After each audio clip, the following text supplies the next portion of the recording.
The Guggenheim Outpost is a very popular model now, and people are courting you from all around the world. You went a very long way down the road with Salzburg, and then with Rio. In both cases, you had the architects all set up and so on. For various reasons, political reasons, they didn't happen. But had all these various projects been realized, there wouldn't really have been enough spare art in the Guggenheim to go around, would there? Again, I think these are a little bit more complicated than just sort of that they happened or didn't happen. I mean, first of all, I see this whole thing as a discursive process.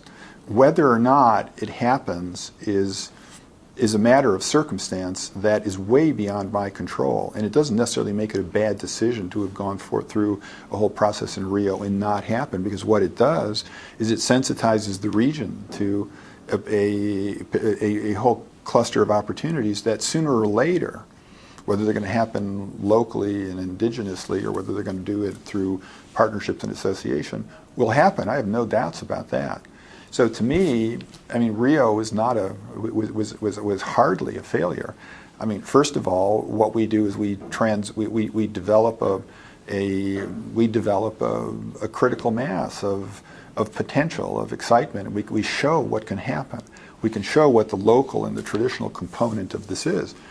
I was very much interested in Latin American culture and still am. And Rio was a very special kind of conjunction of African candomblé, Portuguese, European Baroque, and indigenous local cultures with a healthy dose of modernism, thanks to people like Elio Itachica as an artist, and even still Oscar Niemeyer as an architect who's just 100 years old and still designing buildings. But that's a fascinating culture, and the reason that the project in Rio didn't happen had everything to do with politics and sort of little to do with any specific design or flaw of the plan itself. So, if you look at these things realistically as a as kind of projects, I would say going into it, the projects that we decide to do, the success rate of actually seeing a project come to fruition is probably 1 in 4. And why didn't Salzburg go forward? The reason was the collapse of the Soviet Union, actually. I mean, hard to predict from the platform of 1988 and 1989 when we started the project. Austria thought it was going to be the Switzerland of Central Europe. Nobody expected that Gorbachev would not be president for the next 20 years. And what happened with the collapse of the Soviet Union and the reunification of Germany is that all of a sudden the situation just kind of like changed dramatically. And it was probably the influx of East German Trabants into Vienna that sort of shifted the population. The popular sentiment is that, do we want to invest in activities that even lure more people? You know, at the time it was short-sighted, perhaps, and emotional, but out of that came the new museum in Salzburg, which was sort of built on the top of the mountain. Whether or not it was a Guggenheim museum, to me, is not necessarily the objective. I mean, I think that Salzburg helped shape a whole kind of like attitude for sort of Austrian art, and it also created the platform for Bilbao. So I have absolutely no complaints about it, and I think any critical, the criticism that I tend to read about it, well, there he goes again, we've done this project and half of them are failures. That is so, unbelievably short-sighted that it's not even worth commenting on. Let's talk about Venice. You didn't get the extra building to use as well as the existing Guggenheim there. What do you think Venice does need? Well, I don't know that'd be hard to say, kind of like what Venice needs, because it's always a function. It's almost like a big sort of chessboard, and then as you make a move, you kind of like examine sort of what happens next. I mean, what I can say a couple of things about Venice, probably without actually answering that question of what Venice needs, because I'm not sure that I would know. But if you look at this from the Guggenheim standpoint, I remember when I came to Venice, we had about 70,000 visitors a year, and now we have 425,000 visitors a year.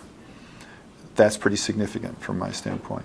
Second is that Venice was, Peggy Guggenheim was very small when we started, and we looked around at a lot of places and were very much interested in the Dogana because prominent location, end of the Grand Canal.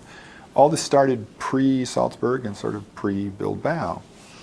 What happened along the way, and despite my best efforts and the engagement of an extraordinary man who was essentially my lawyer for 12 years, Sandro D'Urso, who I think who died a few years ago.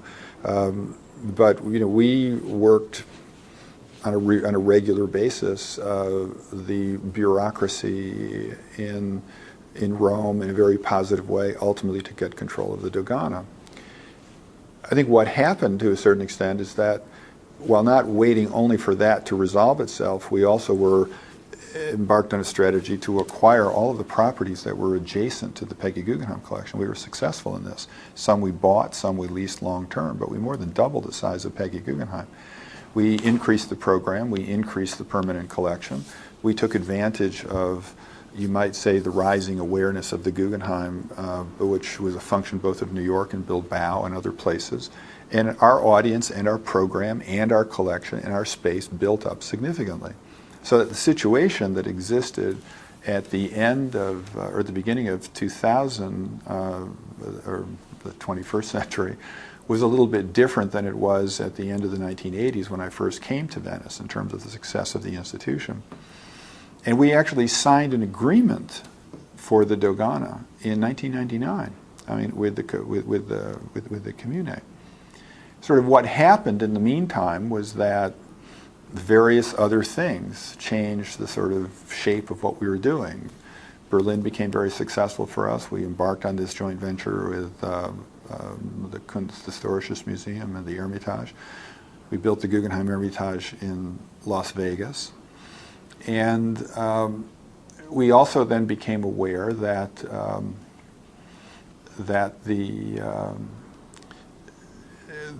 maybe the project for the Dogana could or could not be the best thing for us. In fact, I think now that the best thing for us, actually, if we could, would be to acquire the building immediately adjacent, which is called Casa Artam. It used to be the U.S. consulate. It's now kind of an extension of Wake Forest University. But that has actually significant size. It would sort of double our location, our physical scale, all in one location. The problem that the Dogana would have forged for us is as imposing as the Dogana is and as dramatic as it is, it's actually at the end of the day not very big. It's only about 40,000 square feet. So we might have had a problem, which is to say they have two places in two different locations. Then you get this kind of confusion. Is there two different admissions? I mean, if I go to one, do I go to the other? And so in our success in Venice and our kind of like global focus began to change the nature of the game. And when the Palazzo Grassi, after Gianni Agnelli's death, and Gianni Agnelli, by the way, served for about 7 years on the board of the Guggenheim in New York, it seemed like the appetite for running that kind of cultural facility kind of drained away from Fiat. And so for the city of Venice, there was a very significant problem here, which is that this was the biggest exhibition institution because it was considerably bigger than Peggy and it was on the Grand Canal. And with Fiat no longer interested in doing the programming there, they had a very big hole. And I think that Francois Pinault saw an opportunity because of the difficulty he was having in Paris to sort of fill that hole, and probably, and certainly from the beginning was interested in obtaining the Dogana. The Dogana could not be simply given to him. It had to be part of a competition. And I actually don't think anybody expected the Guggenheim to respond to the because it was a public concourse. that it wasn't just up to the mayor to kind of like give the Dogana to Monsieur Pinault. I mean, Pinault bought Palazzo Grassi, but the Dogana was a public building. As I saw it, I mean, there were essentially two reasons that it made sense for us to become part of this competition. We could drive the standard higher in terms of sort of making Francois Pinault and whoever else might be considering that both from an architectural perspective and a collection perspective, to make their best effort rather than an only effort. We might win, which was also a possibility, that we could sort of see then what we could do that was extraordinary or unusual.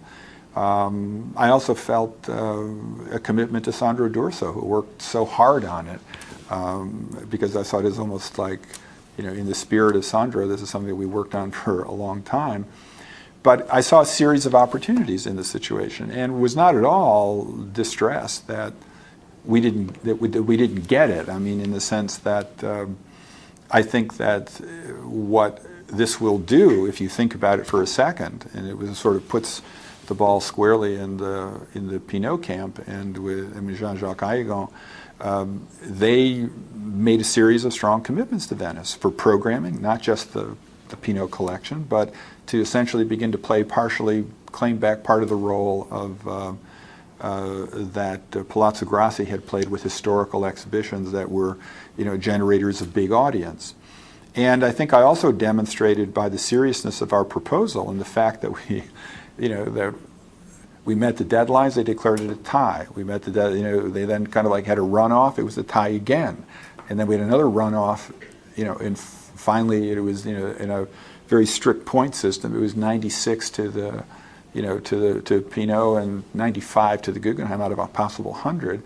But the reality here is that the seriousness of that effort from our standpoint indicates our seriousness as a citizen of Venice. I mean, yeah, we wanted it. We were going to do it well. The fact that we didn't get it doesn't mean that I don't like Venice. I mean, it means that now I can actually probably have a stronger audience for focusing attention on Casa Artam, because to get Casa Artam, we're probably going to have to find another palazzo, a larger one to move Wake Forest into, and I'm going to need the help and the participation of the local government. So I see this as kind of like a series of sort of you know, practical initiatives that, in the context of Venice, I mean, I could give you a critique of the Biennale, where I don't think that the model or the form has evolved much in the last 50 years, and the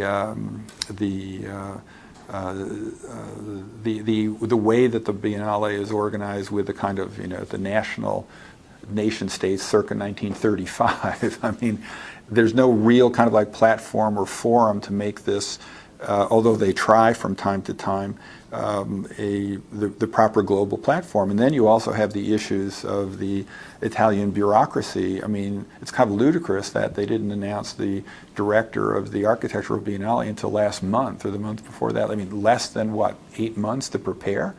With all of the kind of, you know, squabbling that takes place. You know, Italy has to sort of sort itself out in terms of how it wants to.